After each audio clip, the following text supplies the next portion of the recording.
Leo watu wanazurura kama kuku. Anakwambia pokea gari, napokea. Pokea nyumba, napokea.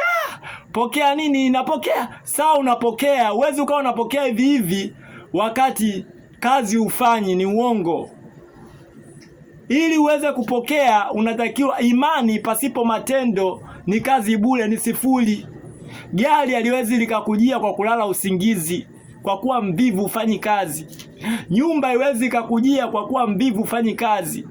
Pesa asiwezi zikakujia na mali zingine kwa kuwa mvivu ufanyi kazi. Watakuombea manabii, wachungaji, bila kufanya kazi huwezi ukafanikiwa. Na ndio maana leo shetani asije akakuteka ukaingia dini za mashetani.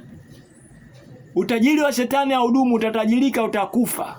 Tamani utajiri wa Yesu wa kupambana, utajiri ambao pia utakupeleka na mbinguni.